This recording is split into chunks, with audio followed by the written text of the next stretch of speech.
Guys, moving on across the Islanders. Brock Nelson is going to be up for a contract next year. He can sign an extension as early as July 1st.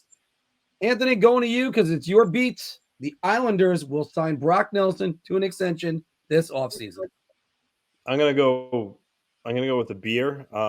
Only because I think there's a slight chance that they wait to see how he performs next season. Just because he is getting older, there's a small chance they want to see if he can keep the play up. I mean, he's shown no reason to doubt him because he seems to be getting better. But I do think there's a small window where they decide, let's see how he performs next season, then extend him, at some point next year. But yes, he is eligible to sign an extension July 1st. He is a huge part of this team. Like I said, he just seems to be getting better. Very important to the Islanders. Ever since Patrick Roy moved him to the top line, he's been fabulous. And I hope he retires an Islander, one of my favorites. But I do think if they do extend him this offseason, like we talked about, look to maybe a Joe Pavelski similar contract that he signed in 2019. But no matter how you put it, this year, next year, they should do whatever they can to make sure he retires an Islander. I don't see him going anywhere. He's been a lifelong Islander. Unless they really lowball him and they don't want him back, I still think he can sign like a three-year deal maybe, and he ends up staying. I don't think it's going to be a massive deal, but I could see him signing like a 3-year deal, and then that really kind of winds down his career. And if he still wants to play after that, then it's going to be probably a year-by-year type thing. I'd be shocked if he got a 4th year from the Islanders or anybody. All right. But wait, beer for the offseason extension, or you think it's going to be? Yeah, I got to go beer there just because I like Anthony said, I'd imagine they'll probably, with his age, getting up there in age, they're probably going to want to see how he plays. I don't think they're just going to commit to him right off the bat without seeing how the following season goes. I got to go. You know what? I'm going to go beer on this one too. I think the major question that I have, and I posted it in an article I wrote on our website, as well as talking about you guys today. He's going to be 34 when that new contract kicks in. So it's going to be hard to just say, all right, sign him to a 3-year deal. He's taken pay cuts numerous times for the Islanders. I think Brock is loyal. I think the organization is loyal to him. There's no reason why I think there's going to be a parting. However, he's an interesting question. I think he stays.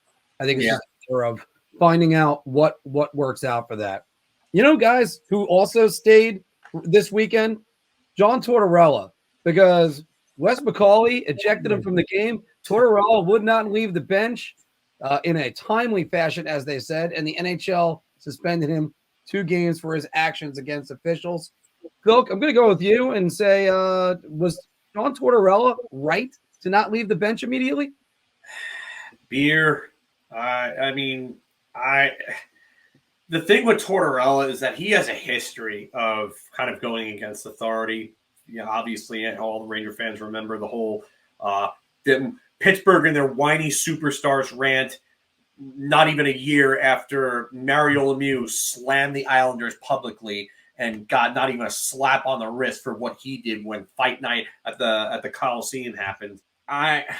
I feel like whatever he does is under a magnifying glass to begin with, because there's just that preconceived notion about him, and he just doesn't care. Let him get it. I'm with David Wood on this one. Let him get his money's worth. Let him get his money's worth at that point, and just let him go. Let him have his tantrum, and then just move on with it, because it's going to happen. And Tortorella, if he doesn't do it there, he's going to do it in the press. And honestly, I don't blame him. NHL officiating is horrendous. It's just awful. I totally understand why he's angry, because there's zero accountability for NHL officials. Zero. And we've been saying this for years, and there needs to be accountability. And the sad part is Wes McCauley is one of the best ones. Anthony, what do you think? That. Yeah, typically you want, when the officials, they control the game out there in terms of penalties and misconduct. So, when a guy in this case, if he tells you to go, you should go. But at the same time, this is John Tortorella's personality.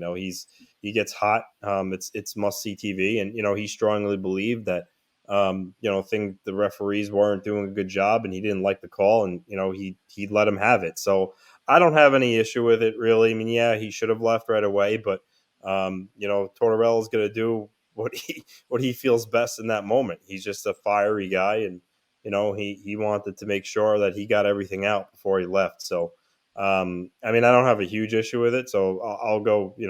I'll go beer, but it was pretty funny to see. You know what?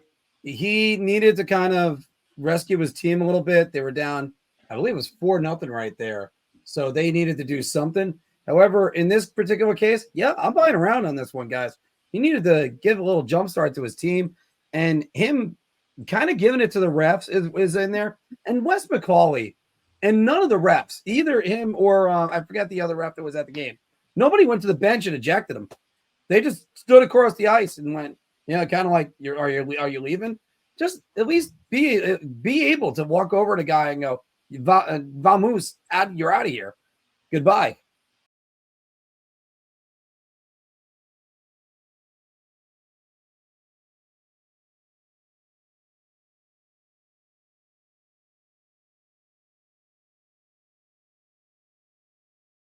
Your ideas are intriguing to me, and I wish to subscribe to your newsletter.